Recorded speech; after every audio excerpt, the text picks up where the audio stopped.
Assalamualaikum warahmatullahi wabarakatuh. Selamat sore, salam kebajikan, namo budaya tabe. Nama saya Dr. Insinyur Sukisman Abdul Halid, MMA, dosen pada Fakultas Peternakan dan Perikanan Universitas Tadulako, Minat Studi Teknologi Hasil Ternak, Prodi Peternakan.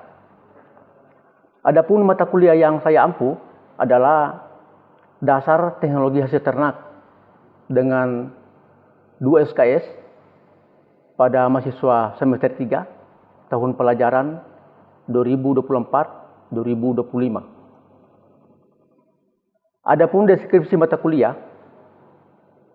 yaitu mata kuliah ini membahas tentang apa saja yang perlu diperhatikan dalam teknologi hasil ternak. Topik yang dipelajari mencakup prinsip pengawetan dan pengolahan hasil ternak, karakteristik fisik, kimia, dan biologis dari daging, kemudian faktor-faktor yang mempengaruhi kualitas hasil ternak, serta teknologi pengolahan untuk menjaga mutu dan keamanan produk. Mata kuliah ini juga membahas tentang teknologi pengawetan yang meliputi pengeringan, pendinginan, pembekuan, penggaraman, iradiasi, fermentasi, dan penambahan rempah-rempah, pengemasan, serta display produk. Adapun tujuan pembelajaran yaitu 1. Memahami prinsip dasar teknologi pengawetan dan pengolahan hasil ternak. Kemudian tujuan kedua, mampu menganalisis faktor-faktor yang mempengaruhi kualitas produk ternak. Kemudian tujuan ketiga yaitu mahasiswa diharapkan dapat menguasai metode dan teknik dasar dalam pengawetan serta pengolahan produk ternak untuk menjaga nilai gizi, mutu, dan keamanan pangan, serta tujuan ketiga yang diharapkan atau keempat yang diharapkan adalah mampu menerapkan pengetahuan teknologi hasil ternak dalam industri pangan atau usaha pengolahan produk ternak.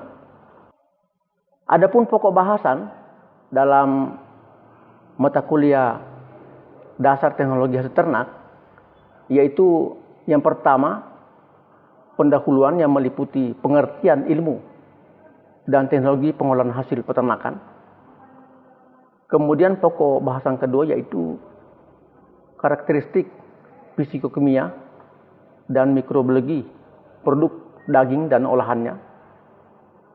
Kemudian pokok bahasan ketiga itu faktor-faktor yang mempengaruhi kualitas hasil ternak. Kemudian pokok bahasan yang keempat adalah nilai gizi dan nutrisi produk daging dan olahannya. Kemudian pokok bahasan yang kelima adalah teknologi pengawetan dan pengolahan daging dan produk olahannya. Kemudian pokok bahasan yang keenam adalah prinsip pengawetan dan pengolahan hasil ternak. Kemudian pokok bahasan yang ketujuh adalah penggunaan bahan tambahan pangan. Dan kemudian pokok bahasan yang ke-8 adalah kemasan produk daging dan olahannya. Serta pokok bahasan yang ke-9 adalah display produk daging dan olahannya. Dalam pelaksanaan pembelajaran mata kuliah Dasar Teknologi Hasil Ternak ini, capaian pembelajaran lulusan yang diharapkan atau CPL adalah yaitu pertama, menunjukkan sikap bertanggung jawab atas pekerjaan di bidang keahliannya secara mandiri, jujur, dalam memiliki semangat kewirausahaan dan memiliki kepekaan sosial serta kepedulian terhadap masyarakat dan lingkungan. Kemudian CPL yang kedua diharapkan adalah dapat mengimplementasikan prinsip-prinsip kepemimpinan, komunikasi, dan manajemen sumber daya dalam membangun usaha peternakan. Kemudian CPL ketiga diharapkan adalah mampu menampilkan kinerja secara mandiri maupun secara kolaboratif dan bertanggung jawab penerapan teknologi pengolahan daging dan produk olahannya. Serta CPL yang keempat yang diharapkan adalah mampu merumuskan penyediaan dan membuat solusi pemecahan masalah penerapan teknologi pengolahan daging dalam pengembangan pengolahan dan pemasaran olahan hasil peternakan. Kemudian, capaian pembelajaran mata kuliah yang diharapkan adalah pertama, mahasiswa mampu menjelaskan perlunya teknologi pengolahan hasil ternak. Kemudian, CPMK yang kedua adalah mahasiswa mampu merencanakan, melaksanakan, dan mengevaluasi teknologi hasil ternak. Kemudian CPMK ketiga adalah mahasiswa mampu merumuskan teknologi pengolahan dan faktor-faktor yang mempengaruhi. Kemudian CPMK keempat adalah mahasiswa mampu membandingkan permintaan produk olahan daging dengan dukungan teknologi olahan. Kemudian CPMK kelima adalah diharapkan mahasiswa mampu memberikan argumentasi teknologi pengolahan hasil ternak. Kemudian CPMK keenam adalah mahasiswa mampu merancang dan mendesain pengembangan pengolahan daging melalui dukungan teknologi pengolahan daging sebagai produk olahan unggulan hasil peternakan. Dalam pelaksanaan pembelajaran mata kuliah dasar teknologi hasil ternak ini menggunakan metode pembelajaran yaitu ceramah, kemudian diskusi, kemudian kuis interaktif, kemudian presentasi, kemudian pemberian tugas-tugas, serta penggunaan alat atau media bantu meliputi papan tulis, whiteboard, dan LCD. Dalam pelaksanaan pembelajaran mata kuliah ini, mata kuliah dasar-dasar teknologi hasil ternak, adapun etika atau tata tertib perkuliahan, yaitu peserta adalah mahasiswa Fakultas Peternakan dan Perikanan yang terdaftar pada semester ganjil atau semester 3 tahun pelajaran 2024-2025. Kemudian wajib berpakaian rapi dan sopan, misalnya pakai sepatu, tidak bercelana pendek dan atau rok pendek. Kemudian mahasiswa telah berada di ruang atau classroom saat dosen memasuki ruangan dengan toleransi hanya 15 menit. Dan kemudian wajib memelihara ketertiban, ketenangan, dan kebersihan, serta mematikan HP saat perkuliahan berlangsung. Dalam pelaksanaan perkuliahan ini, untuk etika atau tertib perkuliahan bagi dosen pengajar, bagi dosen adalah pengampu mata kuliah dasar teknologi hasil ternak ini harus memperhatikan dan mematuhi tata tertib sebagai berikut. Tepat waktu, mulai dan mengakhiri perkuliahan sesuai jadwal. Kemudian membantu untuk memperoleh akses fasilitas, mengarahkan mahasiswa untuk memiliki, mencari, dan mendapatkan materi pembelajaran yang relevan dengan mata kuliah dasar-dasar teknologi hasil ternak. Kemudian memeriksa, menilai, dan menyampaikan hasil tugas ujian berupa UTS dan UAS mahasiswa.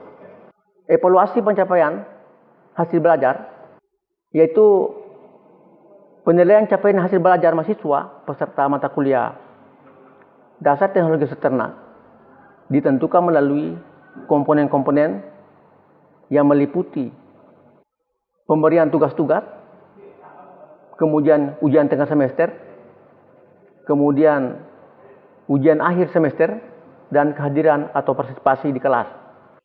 Kemudian nilai akhir dari akumulasi komponen-komponen penilaian di atas ditetapkan dengan sistem penilaian acuan patokan sesuai atau berdasarkan pedoman akademik Universitas Sadulako tahun 2024-2025. dalam rangka pelaksanaan Tridharma perguruan tinggi yang meliputi pendidikan pengajaran, penelitian dan pengabdian pada masyarakat, dalam kegiatan pendidikan atau pengajaran ini dilaksanakan pengajaran mata kuliah, yaitu mata kuliah dasar teknologi hasil ternak.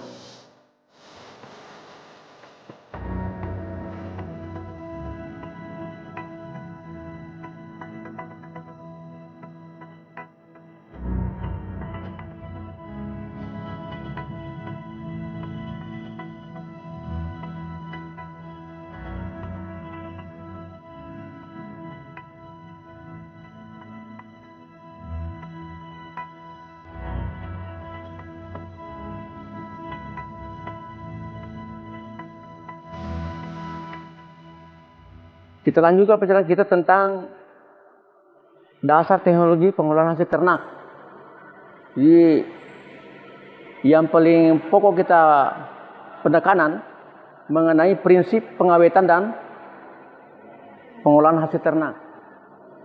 Itu telah banyak kita berbicara bagaimana itu hasil ternak diolah, bagaimana hasil ternak dimanfaatkan, bagaimana hasil ternak itu disentuh dengan teknologi pengawetan dan pengolahan. Itu sudah kita berikan penjelasan beberapa pertemuan. Itu pengawetan ada 7 teknologi yang digunakan untuk pengawetan. Coba saudara lihat di produk-produk luar negeri sekarang ini. Dia mencantumkan itu komponen-komponen bioaktifnya. Katakan quercetin, cantumkan. Karena orang ini sekarang ini mengkonsumsi produk sekarang ini bukan karena sumber energi yang kita makan produk ini, bukan juga karena aroma dan cita rasanya, tetapi produk yang kita makan harus memiliki efek positif dengan kesehatan. Begitu ya. Semua produk yang kita makan harus memiliki efek positif dengan kesehatan. Itu pentingnya mencantumkan kemasan dengan labeling. Apalagi mencantumkan di situ produk ini mengandung katekin sekian persen, mengandung asam sinemat sekian persen. Karena yang berfungsi sebagai pengawet makanan adalah asam sinemat. Itu saudara analisa laboratorium. Kira-kira komponen-komponen bahan alam ini, komponen bahan alam saja, komponen bahan alam yang mana yang memiliki asam sinemat yang banyak? Itu digunakan sebagai pengawet makanan karena kandungan asam sinemat. Itu biasa orang menggunakan pengawet dari apa? Lengkuas, banyak macam. Pegangan. Siapa yang pernah lihat daun pegangan? Pernah lihat?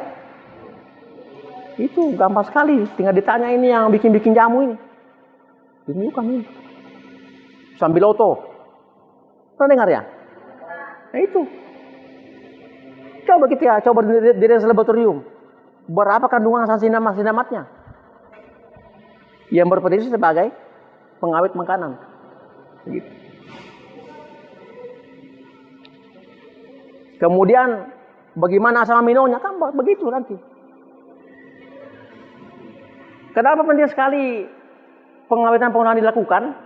Karena ini sifat-sifat bahan makanan ini tidak tahan lama. Tidak tahan lama. Utamanya dalam kondisi segar. Itu produk-produk hasil ternak itu. Spesifik. Sukar disamakan dengan barang lain. Tidak bisa. Tidak bisa disamakan dengan tumbuh-tumbuhan hasil ternak ini. Tidak bisa. Sehingga dia memiliki penanganan khusus dia. Kemudian sumber protein dan lemak. Ini merupakan komponen yang sangat disukai oleh mikroba. Ya sekali lagi, kenapa mikroba? Penting diperhatikan. Karena mikroba dalam tubuh itu, seperti saya katakan, kalau dipelajari di biokimia, berjuta-juta bakteri dalam tubuh. Dan itu kita kasih makan tiap hari. Kalau kita tidak kasih makan mikroba tiap hari, maka yang diganggu adalah tiga komponen dasar. Apa yang kemarin itu? Yang tiga komponen dasar adalah protein, lemak, dan karbohidrat. Ingat-ingat itu ya. Itu diganggu. Cadangan energi yang diganggu. Kalau kita tidak pernah mengkonsumsi makanan, utamanya kita konsumsi setiap hari itu ada bahan-bahan alam, buah-buah. Itu yang sangat dibutuhkan oleh mikroba. Ini kan begitu kita membuat produk. Tidak boleh kita menghasilkan produk yang hasilnya itu jauh sekali perbedaannya kandungan protein dengan bahan aslinya. Berarti ada teknologi yang kita gunakan yang melebihi ambang batas. Kan begitu ya. Karena semua produk yang kita hasilkan memiliki yang namanya alur produksi, tahapan proses. Tahapan-tahapan itu yang dipelajari orang. Tahapan mana yang perlu kita perhatikan supaya hasil yang dihasilkan itu betul-betul hasil yang bermutu, bermanfaat. Ini kalau saudara menyimpan produk dalam kondisi normal, kondisi normal itu maksudnya suhu ruang ya, suhu ruang ini. Itu daging hanya 1 hari, disimpan itu. Telur 7 hari. Itu. Kalau lebih 7 hari, sudah lihat dia punya rongga udara itu sudah lebar. Ada bagian tumpul itu sudah lebar itu, sudah lebih 7 hari itu. Atau sudah habis ml-nya, sudah habis. Kalau kita pegang itu telur, sudah habis kata kapurnya, sudah licin, sudah lebih 1 minggu. Tidak bisa ditetaskan. Karena persyaratan telur ditetaskan itu adalah berumur sampai 1 minggu. Kalau sudah licin, tidak usah ditetaskan. Sudah menetas itu. Susu, 1 hari susu itu. Apalagi tanpa dukungan teknologi, makanya perlu ada dukungan teknologi pengolahan dan pengawetan. Karena sifatnya mudah rusak ini. Suhu beku. Ini kalau diawetkan tahan lebih 1 minggu. Kalau diasin 2 minggu, digarami tahan 2 minggu. Dipasteurisasi lebih dari 1 minggu. Ini saudara kalau nanti kalau ke Pengalengan ada nanti MBKM, itu nanti kalau ke Pengalengan, saudara masuk langsung disedori dengan susu segar yang baru diperah, saudara minum. Itu sudah mulai proses. Tapi kalau ragu jangan minum, tidak biasa. Ya.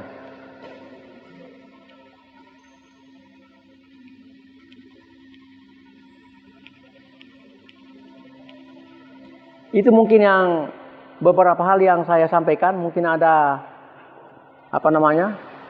yang mau ditanyakan, silakan. Kalau tidak bisa jawab, kita lemparkan ke kelompok ini. Kan ini ada 3 kelompok ya. Silakan, ada yang bertanya.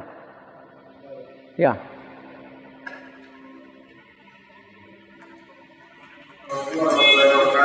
Waalaikumsalam.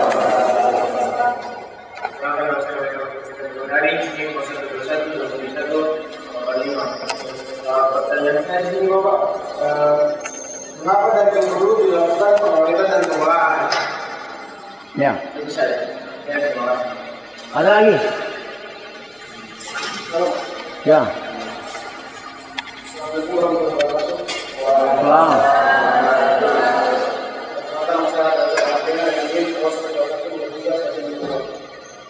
Jadi diperjelaskan mengapa pengawetan daging itu dilakukan dalam metode fermentasi. Yang digunakan untuk mengecat pakaian, membuat pewarna pakaian. Itu banyak sekarang orang menggunakan pengawet.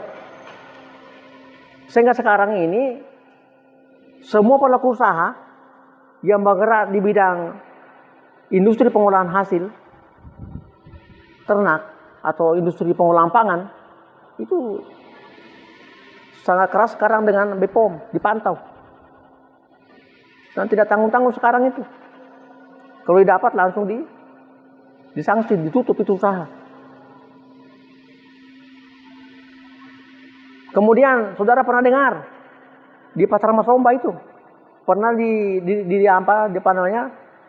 disendiri bahwa di sana ada penggunaan formalin pada produk apa ini? Ayam ya? Ayam. Tapi apa dia? Kan diklarifikasi oleh wali kota bahwa itu tidak benar. Bahwa itu tidak benar.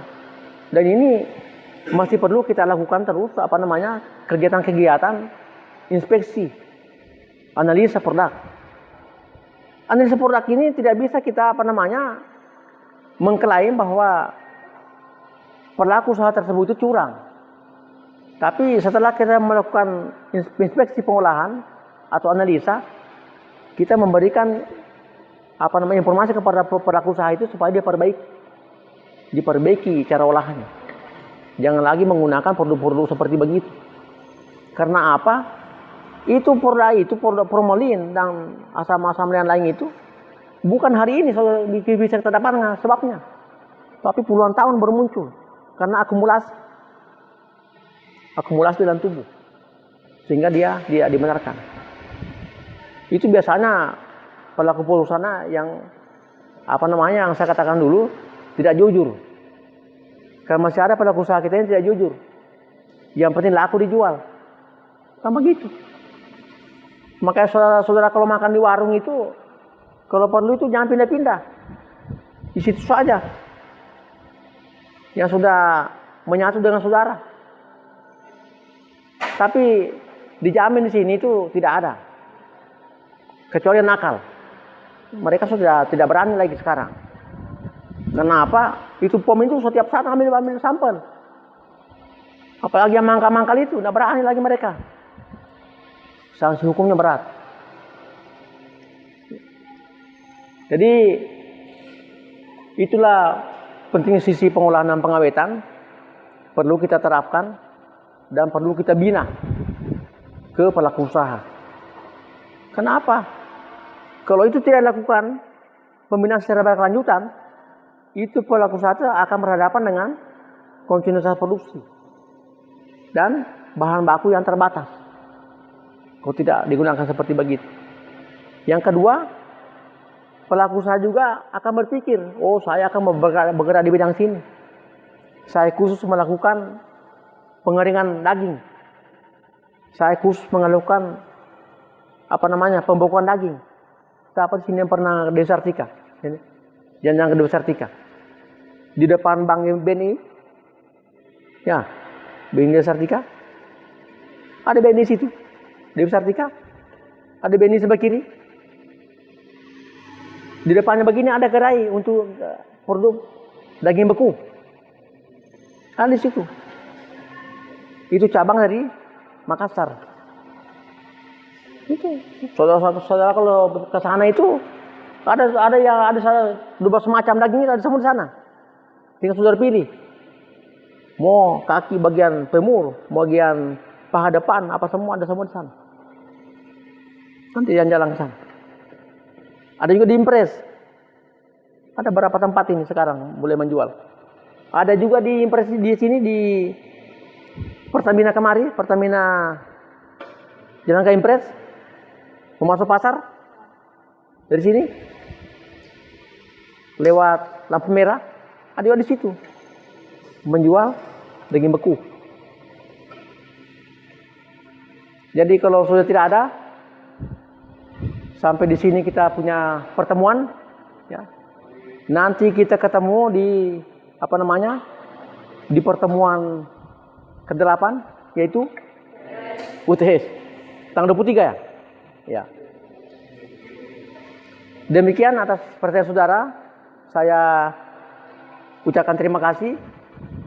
Wassalamualaikum warahmatullahi wabarakatuh dan selamat sore.